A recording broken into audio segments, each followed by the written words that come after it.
Olá pessoal, bem-vindos a mais uma videoaula do portal 3dvs.com.br e neste vídeo nós vamos tratar agora de um suporte do NX-CAN, tá?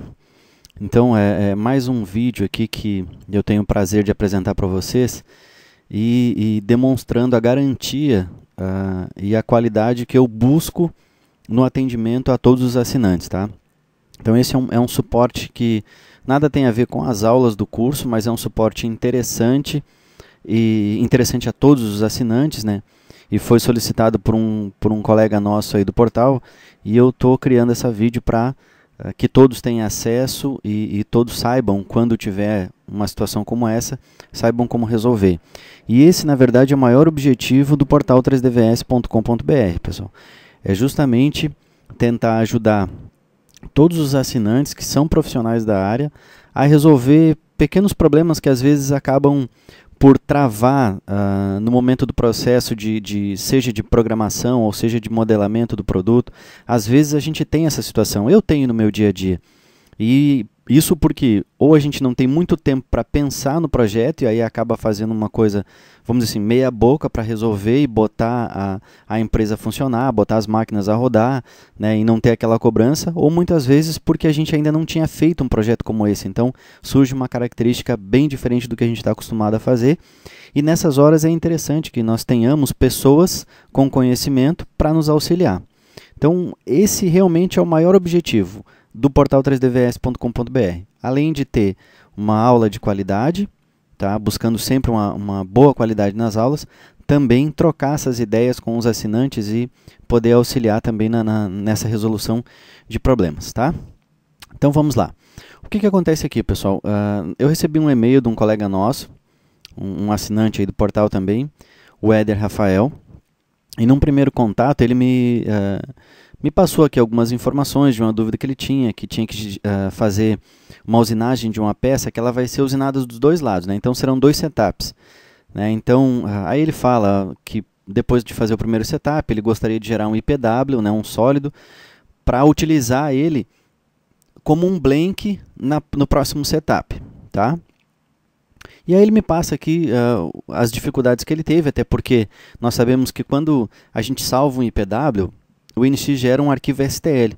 E o arquivo STL ele não é editável, tá? Então, se você levar para uma montagem, como é o caso dele aqui, você não vai conseguir, porque você não tem como fazer os mates, né? Ou no NX é chamado de constraints, assembly constraints. Você não vai conseguir fazer uso desses recursos. Então fica bem complicado. Que foi o que aconteceu com ele. Aí eu respondi, né, as perguntas dele, exatamente como eu falei para vocês aqui. Ele me mandou umas imagens, né, e basicamente o que ele precisa.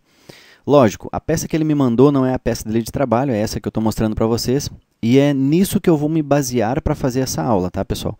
Mas eu tentei analisar assim, outras peças e o processo vai ser o mesmo. Outras peças complexas, indiferente da forma, da geometria, o processo pode ser usado o mesmo, tá? Igual, tá?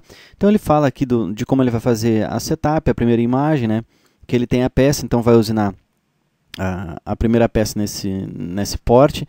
Até digo, pessoal, o Éder inclusive mandou esse projeto todo com essa amostra toda bonitinha. Galera, se vocês não têm esses detalhes, a amostra e tal, vocês não precisam modelar para me mandar, tá?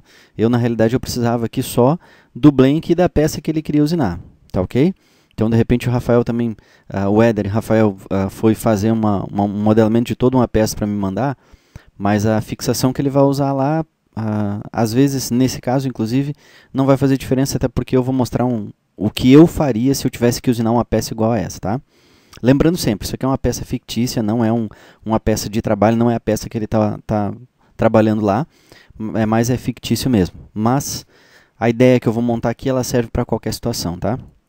Então aqui seria a primeira usinagem, num centro de usinagem faz o lado 1, vamos chamar assim, da peça, aí depois ele vai para o lado 2, que aí é onde ele vai ter uma placa de fixação com algum sistema para prender esse lado 2, tá? Para prender. Então aqui, ó, ele demonstra que é a peça utilizada como blank, né? Ou seja, ele quer ter isso no CAN, fazer esse tipo de situação no CAN. Aí fazer as montagens, colocar a peça lá e utilizar ela como o blank de usinagem, certo?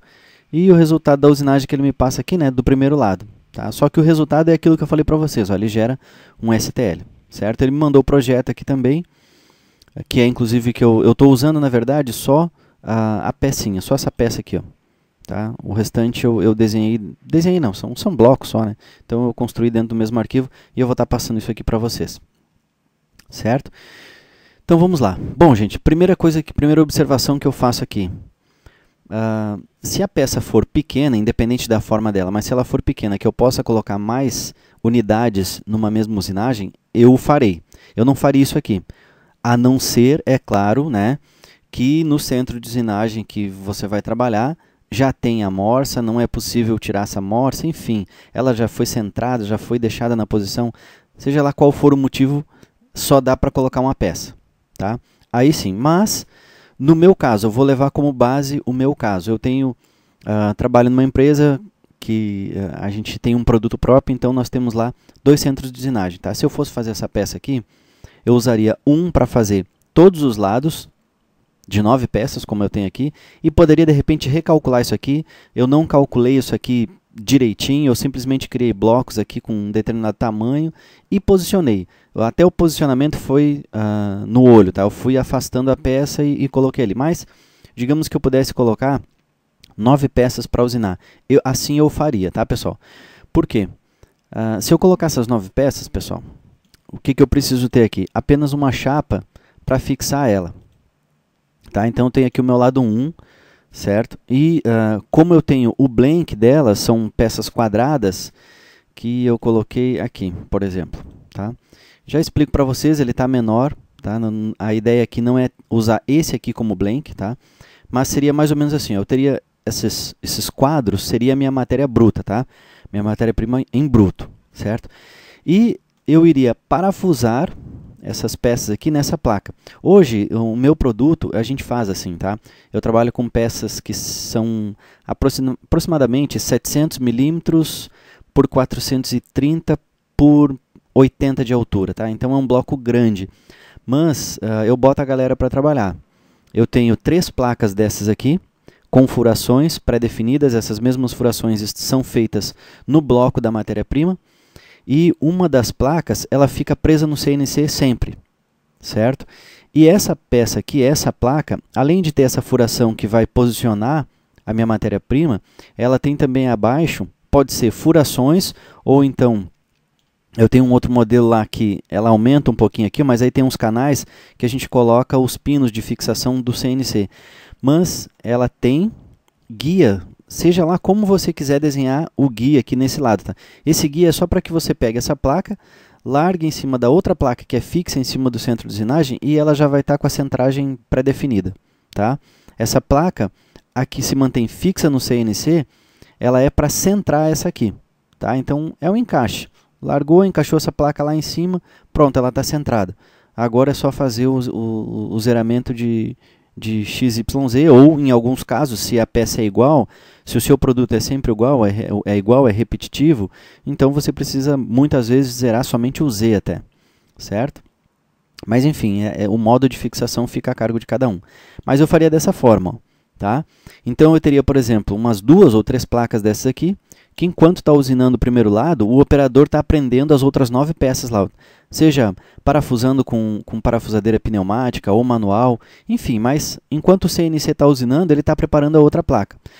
Terminou o primeiro lado dessa aqui, ele remove essa placa, coloca a outra, põe a máquina para funcionar e vai desparafusando as peças que terminou o primeiro lado, já para ir para outra placa que, teoricamente, seria mais ou menos essa ideia aqui que o Éder montou, né? Essa segunda placa teria só o encaixe da peça, poderia fazer um sistema de fixação aqui, que aí fica a cargo de cada um, tá? Como vai fixar ela. Também teria que ver se a peça poderia receber alguns furos aqui, ou se a peça, por exemplo, se a peça tem furos, ela pode ter rosca, ela tem rosca. Se tiver rosca nesses furos é mais fácil ainda, porque aí pode usar até eles mesmo para fazer a segunda fixação. Pega aí um parafuso Allen, cabeça Allen, e faz prende ela com esses parafusos, né? Na segunda placa, tá? Que eu também tenho aqui, eu já vou mostrar para vocês, certo? Então eu faria isso aqui, ok? Mas o blank, aí é que está a questão. O Blank, eu não usaria esse tipo de situação aqui, certo? Por quê?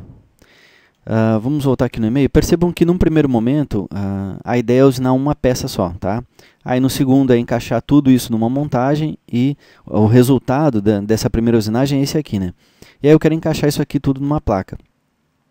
Mesmo que você tenha Blank separado, pessoal, o interessante é que você faça um único Blank. Por que disso?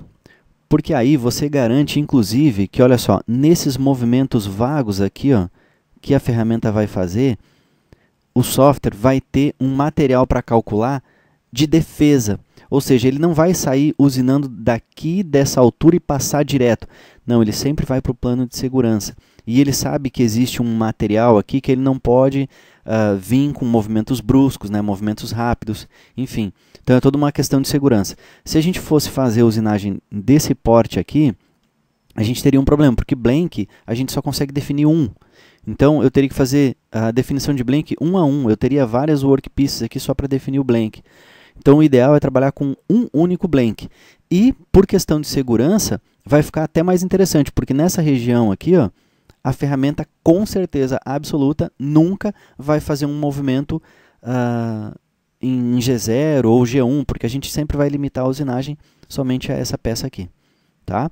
Então eu vou esconder esses blankzinhos pequenos, porque eu não vou usar eles. E como é o primeiro lado, eu tenho essa usinagem aqui. Ó, tá? Então percebam, uma das formas que eu faria era assim, eu tenho um único blank, tá? Um único blank para as duas usinagens, os dois lados. Tá?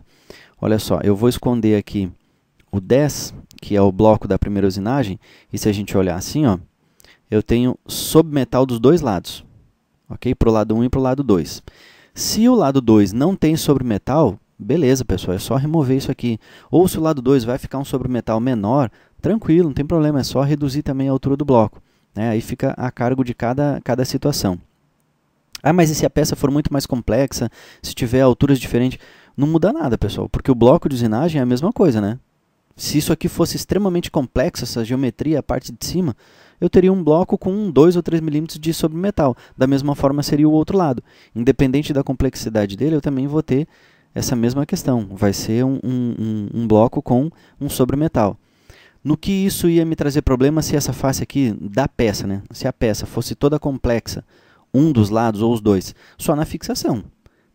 Principalmente a fixação do segundo lado, porque o primeiro lado, aí a gente vai prender pelo blank. Então, a face dele, que vai ser presa no centro de usinagem, ela é plana, ou quase plana, enfim. Mas ela vai ser plana. Tá? Então, não vai me gerar nenhum problema. Quando eu fosse fazer o segundo lado, aí sim é a questão do fixador, o sistema de fixação, que aí, como eu disse para vocês, fica a cargo de cada um. Né? Se vai usinar várias peças de uma vez, ou somente uma peça, enfim.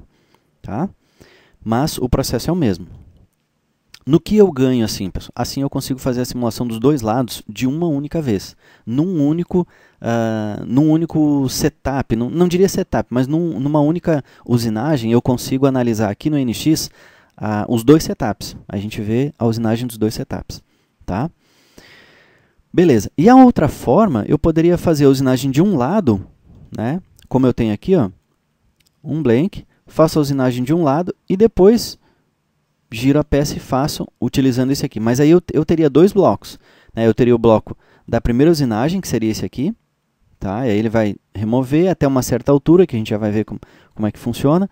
Até uma certa altura. Aí depois, no segundo setup, eu obrigatoriamente teria que trocar o meu blank, tá? Que seria esse outro blank aqui.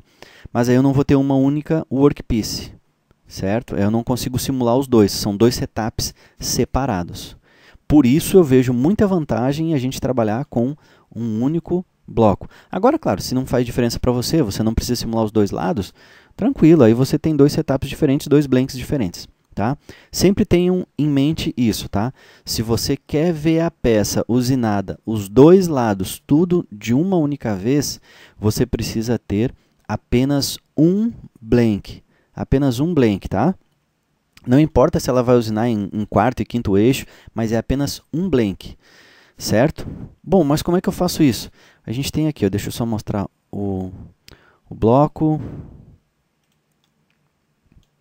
Como é que funciona, pessoal? Eu tenho uma única workpiece, certo?